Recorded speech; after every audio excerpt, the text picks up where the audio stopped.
ये सर हम लोग यहाँ 40-50 साल से रह रहे हैं। राम गोपाल गोयल जिसका कब्जा था यहाँ 1000 वर्ग गज पे, 1000 वर्ग गज के उस पर भाई का था, उसने फर्जी पट्टा बनवा के यहाँ लाखों करोड़ों रुपए का लोन उठा लिया उस पर, 25-30 करोड़ का।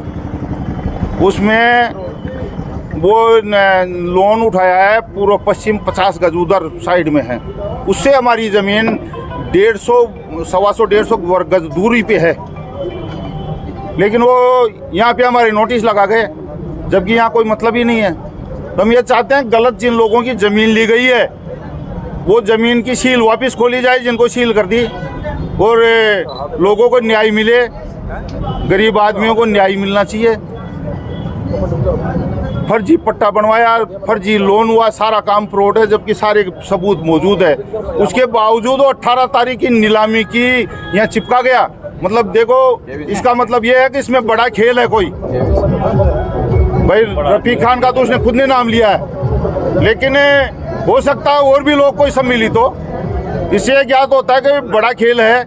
और ये जब जाके सुनवाई नहीं हो रही इस तरह से, कहाँ भी जाते हैं तो टाइम पे कॉपियाँ नहीं मिलती है हमारे को, कितने समय लगा देते हैं।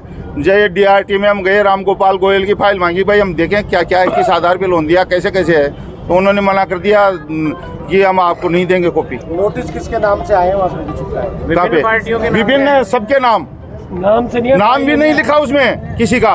उन्होंने तो पार्टी मानी ही नहीं ना, नोटिस चिपका दिया खाली की जाए। इस पे 17 तारीख किसी को इस विषय को लेकर ज्ञापन हमने मुख्यमंत्री जी को 2 बार दिया है, और DPCP के साहब को दिए, कलेक्टर साहब को दिया है, DG साहब के पास भी फैक्स भेजा है, और कलेक्टर साहब की तो जांच आई गई, लोकपाल महोदय को भी दिया है। आपका नाम बता दीजिए। बजरंग लाल शर्मा।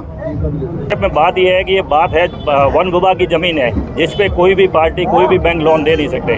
एक राम गोपाल गोयल जी ने, जो आज की तारीख में जिंदा भी नहीं है, उन्होंने वन विभाग की ज़मीन से फर्जी लोन ले लिया।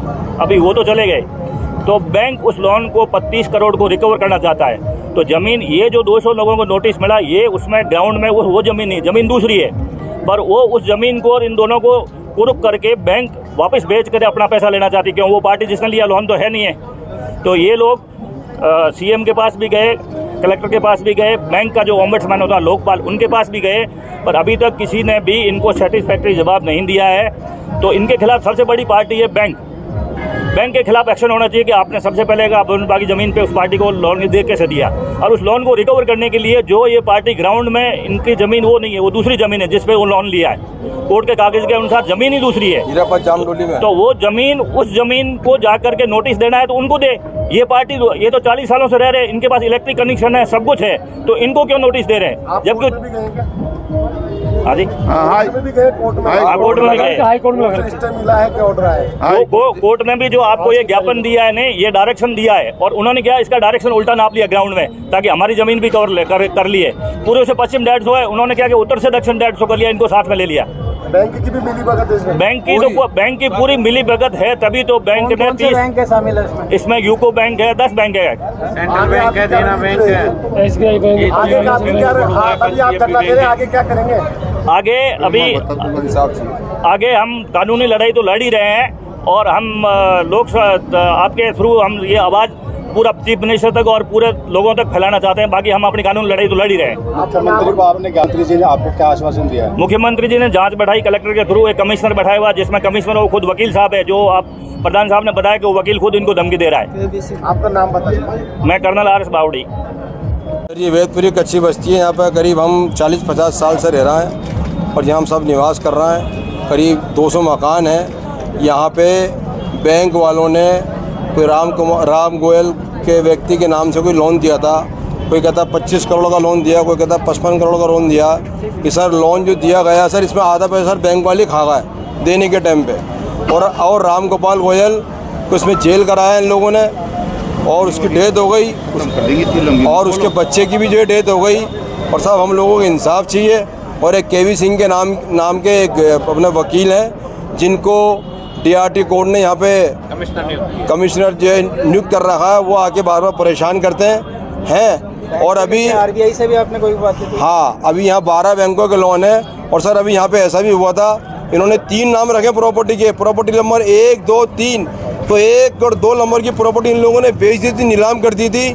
और जब ये कलेक्टर साहब की रिपोर्ट आई, जिन लोगों ने ख़रीदे इनको चेक दिए डीडी बना के, जब उन लोगों को पता चला कि सरकारी ज़मीन है और धोखाधड़ी हो रही है, तो वो लोग भी बैंकों के पास पहुंच गए, डीआरटी के पास पहुंच गए और जाके बोला कि तुम हमारे को सरकारी ज़मीन बेचते हो, हमें तुम्हारी ज़मीन लेनी नहीं है, हमारा पैसा वापस दिया जाए। तो सर डीआरटी ने सर बैंकों को तलब कर लिया कि कौन सा माल बिकवा रहा तुम हमारे से ही है, और यहाँ पे वो ज़मीन ही नहीं है जिस पे लोन दिया गया था।